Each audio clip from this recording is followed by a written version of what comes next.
Bismillahirrahmanirrahim. Assalamualaikum warahmatullahi wabarakatuh. Selamat siang, salam sejahtera bagi kita sekalian. Shalom, salve om swastiastu, namo buddhaya, salam kebajikan, rahayu rahayu. Yang saya hormati Wakil Presiden Republik Indonesia, Saudara Gibran Raka Buming Raka, Menteri Perencanaan Pembangunan Nasional sebagai tuan rumah Profesor Dr. Insinyur Rahmat Pambudi, Ketua Dewan Perwakilan Daerah Republik Indonesia Saudara Sultan Bakhtiar Najamuddin, Ketua Komisi Yudisial Profesor Amzulian Rifai, Ketua Badan Pemeriksa Keuangan Republik Indonesia Ibu Isma Yatun yang mewakili, Ketua Badan Legislasi DPR RI Saudara Bob Hasan, para Menteri Koordinator, para Menteri dan Wakil Menteri Kabinet Merah Putih, para Kepala Badan, Kepala Lembaga Pemerintahan, Jaksa Agung, Kepala BIN, Kapolri, Panglima TNI, Gubernur Lemhanas, Gubernur Bank Indonesia, Ketua KPK, Ketua BPKP, Ketua PPATK yang saya hormati, para gubernur dan pejabat gubernur, para Kepala Badan Perencanaan Pembangunan Daerah, Sekretaris Daerah Provinsi, Bupati, Wali Kota, dan dari seluruh Indonesia, serta para rektor yang hadir secara langsung maupun melalui video conference. Yang saya hormati dan saya banggakan, hadirin undangan yang berbahagia. Pada kesempatan kali ini, tentunya sebagai insan yang bertakwa, marilah kita tidak henti-hentinya memanjatkan puji syukur kehadirat Allah Subhanahu wa Ta'ala, Tuhan Maha Kuasa. Kita masih diberi kesehatan, masih diberi karunia dapat berkumpul di tempat yang bersejarah ini untuk menghadiri pembukaan Musyawarah Perencanaan Pembangunan Nasional RPJMN 2025-2029, Rencana Pembangunan Jangka Menengah Nasional.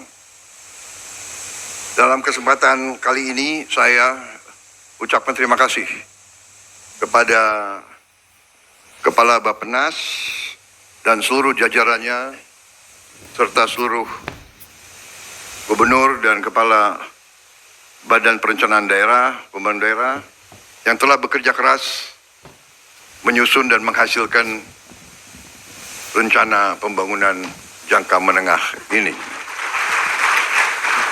Saudara-saudara sekalian, dalam hidup bernegara ada beberapa filosofi bernegara yang bermuara kepada faham ekonomi. Ada faham yang sangat kuat di negara-negara barat tadinya, yaitu yang berpendapat bahwa suatu pembangunan ekonomi tidak perlu direncanakan, bahkan tidak boleh direncanakan.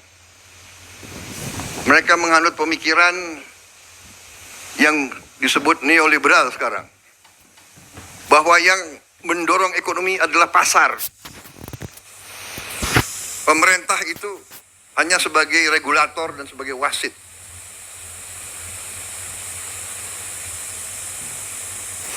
Bangsa Indonesia dalam Undang-Undang Dasar 1945, pendiri-pendiri bangsa Indonesia tidak menghanut faham itu. pendiri-pendiri negara ini menghanut faham bahwa perekonomian disusun atas dasar azas kekeluargaan. Pemerintah bukan hanya wasit, pemerintah bertanggung jawab, pemerintah dipilih oleh rakyat, pemerintah harus menjadi pengayom rakyat, pemerintah harus jadi pemimpin, pemerintah harus jadi pelopor, pemerintah harus menjadi pengelola, pemerintah harus memanage ekonomi, pemerintah harus menjaga segala kekayaan bangsa Indonesia.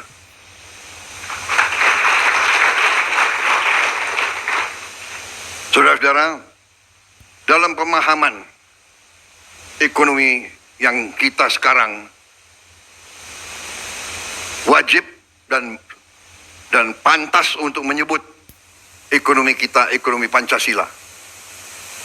Bahwa ekonomi Pancasila itu adalah penggabungan antara yang terbaik dari pemahaman pasar bebas, kapitalisme, yang terbaik dari ekonomi yang direncanakan, planned economy. Itu Pancasila. Antara pasar bebas dan antara ekonomi yang direncanakan. Bahwa Presiden pertama membuat rencana pembangunan semesta 8 tahun. Kemudian Presiden kedua melanjutkan dengan rencana pembangunan 5 tahun. Bahwa kita berdiri di gedung ini, gedung Bappenas, ini mengingatkan kita bahwa ekonomi kita harus kita berpegang teguh. Ekonomi kita adalah ekonomi Pancasila, ekonomi yang berazas kekeluargaan. Bahwa kita masih teguh, masih berpegang bahwa pembangunan harus direncanakan. Kita mengerti dan kita paham bahwa belum tentu rencana yang terbaik mencapai sasaran 100%. Tetapi azas kehidupan bernegara mengajarkan kepada kita tanpa perencanaan kita tidak tahu arah yang harus kita lakukan. Dalam setiap organisasi, dalam hidup swasta, dalam korporasi pun harus ada perencanaan. Apa rencana strategis kita? Apa yang akan kita mencapai? Saudara-saudara sekalian, karena itu jelas bagi setiap pemerintah kita diarahkan oleh pembukaan Undang-Undang Dasar Negara Republik kita 1945. Kita diarahkan tujuan nasional yang ditetapkan oleh pendiri-pendiri bangsa kita, yang mendirikan bangsa ini melalui suatu pengorbanan, suatu perjuangan. Mereka merasakan imperialisme, mereka merasakan dijajah, mereka merasakan bahwa kita, warga negara Indonesia waktu itu adalah warga negara kelas 3, kelas 4.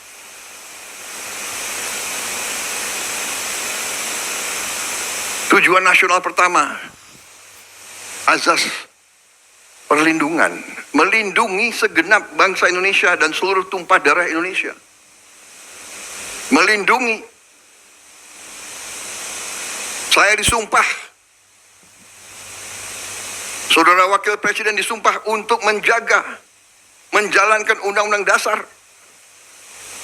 Saya harus melindungi, pemerintah yang saya pimpin harus melindungi segenap bangsa Indonesia dan seluruh tumpah dari Indonesia. Dan saudara-saudara sebagai bagian dari pemerintah, saudara-saudara sebagai anak bangsa Indonesia, di bidang masing-masing, di eselon masing-masing, punya tanggung jawab untuk menjalankan Undang-Undang Dasar ini. Kita harus melindungi rakyat kita. Melindungi dalam arti yang lengkap, dalam arti komprehensif, dalam arti yang menyeluruh. Melindungi secara fisik, melindungi secara fisik artinya rakyat kita harus cukup makan.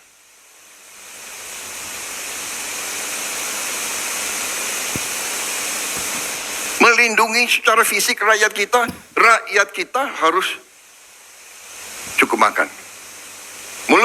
Melindungi segenap tumpah darah artinya kita harus swasembada pangan.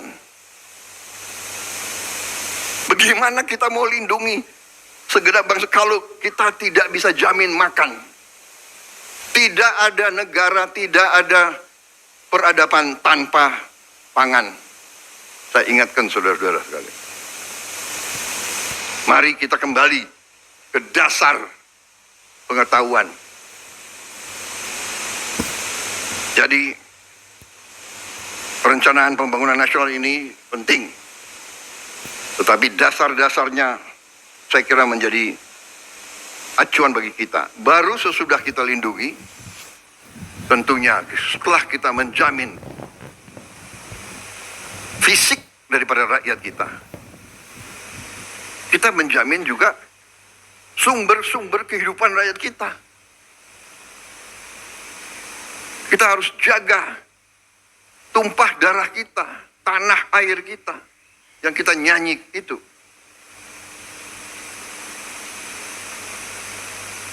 Memajukan kesejahteraan umum, perintah Undang-Undang Dasar, mencerdaskan kehidupan bangsa. Dan kita ikut melaksanakan ketertiban dunia. Kita juga berperanan. Tapi bagaimana kita berperanan kalau rumah kita tidak beres? Kalau dapur kita tidak beres? Jadi saudara-saudara, ini penting saya sampaikan karena upaya kita untuk swasembada pangan dan swasembada energi ini adalah dasar kedaulatan. Dasar kedaulatan. Begitu kita menjamin swasembada pangan kita, dan insya Allah dalam beberapa tahun kita menuju swasembada energi, harus ya, karena ada budaya di bangsa Indonesia ini saya perhatikan ya, segelintir tentunya, tapi kadang-kadang segelintir orang-orang yang menganggap dirinya pintar, selalu meragukan kemampuan bangsa Indonesia, rasa rendah diri.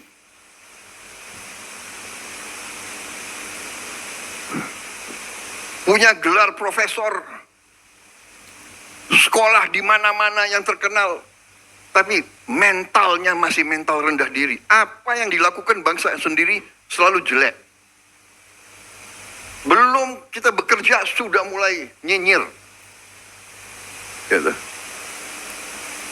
Ini, saudara-saudara, pemerintah yang saya pimpin tidak ragu-ragu. Kita berpegang kepada Undang-Undang Dasar 45. Kita berpegang kepada cita-cita pendiri bangsa Indonesia. Kita berniat baik. Kita ingin memimpin bangsa ini dengan pemerintah yang bersih. Itu keinginan kita. Dan itu tekad kita. Dan insya Allah, dengan kehendak dan tekad yang baik, insya Allah kita akan mencapai. Indonesia harus mempunyai pemerintah yang bersih. Indonesia harus memiliki pemerintahan yang bersih. Saudara-saudara, berkali-kali di setiap kesempatan saya bicara, kita harus hentikan kebocoran-kebocoran. Menghentikan. Dan sekali lagi saya ingatkan, aparat pemerintah sangat menentukan. Aparat pemerintah sangat menentukan kebocoran-kebocoran untuk dihentikan. Penyelundupan dari luar ke dalam. Penyelundupan dari luar ke dalam adalah membahayakan kedaulatan Indonesia. Penyelundupan tekstil mengancam industri tekstil kita, mengancam kehidupan ratusan ribu pekerja kita.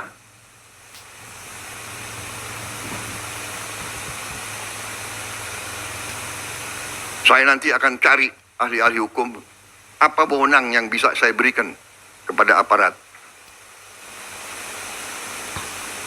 Apa kapalnya ditenggelamkan? Tolong para profesor di pemerintah saya tolong kasih saya ya masukan. Nanti saya dibilang nggak ngerti hukum lagi. Gitu. Tapi kalau dia mengancam kehidupan rakyat Indonesia, kalau perlu kita tenggelamkan kapal-kapal itu. Dan saya mohon ya, kalau sudah jelas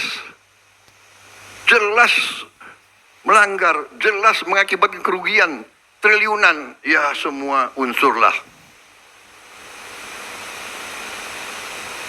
Terutama juga hakim-hakim yang vonisnya jangan terlalu ringan lah.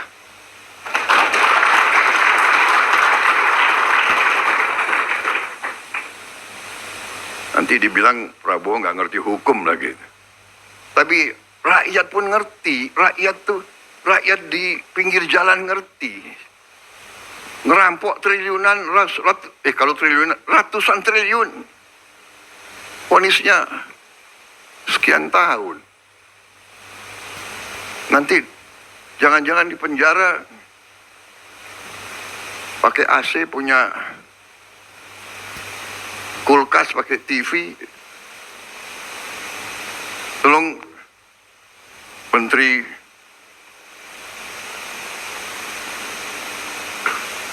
Pemasyarakatan ya, Jaksa Agung naik banding nggak? Naik banding ya? Naik banding. Vonisnya ya 50 tahun begitu kira-kira itu.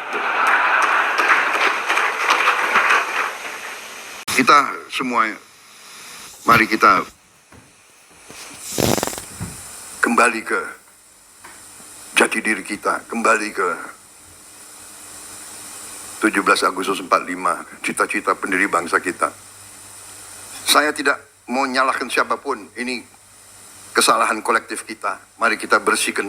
Makanya saya katakan, aparat pemerintahan kita gunakan ini untuk membersihkan diri, untuk membenahi diri sebelum nanti rakyat yang membersihkan kita. Lebih baik kita bersihkan diri kita sendiri. Rakyat Indonesia sekarang tidak bodoh, mereka pinter-pinter. Semua orang punya gadget. Sudah lain, ini bukan 30 tahun yang lalu, ya kan? Ini bukan 20 tahun yang lalu. Jadi saudara-saudara, Musreng Bangnas ini saya gunakan kesempatan ini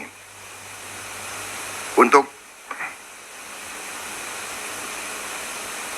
tadi ucapan terima kasih, dan ada kesempatan untuk diperbaiki, saya kira ya kan, masukan dari daerah-daerah, dan juga saya minta kebesaran hati, kebesaran jiwa kita semua. Rakyat saya yakin akan sabar. Rakyat kita rakyat yang baik. Mereka mengerti siapa yang di atas jalan yang benar, siapa yang tidak di atas jalan yang benar. Saudara-saudara sekalian. Jadi, marilah kita berbuat yang terbaik. Dalam arti perencanaan ini kita laksanakan dengan realisme, dengan hal-hal yang konkret. Ya. Terima kasih. Ada angka tadi, ya kita memang saya mencanangkan pertumbuhan 8%. Banyak yang tidak yakin dan tidak percaya. Ya kita buktikan. Belum tentu kita akan capai 8%. Tapi sekali lagi, ya, pemimpin-pemimpin yang berani, pemimpin-pemimpin yang besar dalam sejarah pengalaman saya sendiri, dalam karier saya sebagai prajurit, kalau saya hadapi musuh yang berat, saya harus yakin saya akan berhasil, saya akan menang. Kalau tidak, kita nggak berani berbuat. Bung Karno menyampaikan, mengatakan kepada kita, gantungkan cita-citamu setinggi langit. Kalau kau tidak mencapai langit, minimal kau jatuh di antara bintang-bintang. Itu memang istilahnya memotivasi kita. Kalau Belanda dulu mengatakan bahwa kita ini tidak pantas merdeka, tahun 45. Belanda mengejek kita. Apa? Kamu? Hei, orang Indonesia, hei, orang pribumi, kau mau merdeka? Bikin peniti saja tidak bisa. Dulu kita dituduh bikin peniti saja tidak bisa. Tapi kita mau merdeka. Proklamasi kemerdekaan kita berapa itu? Mungkin tiga baris ya. Proklamasi yang tersingkat saya kira dalam sejarah dunia, iya kan? Hal-hal yang menyangkut pemilihan akan pokoknya administrasi belakangan ya, merdeka dulu, kan begitu.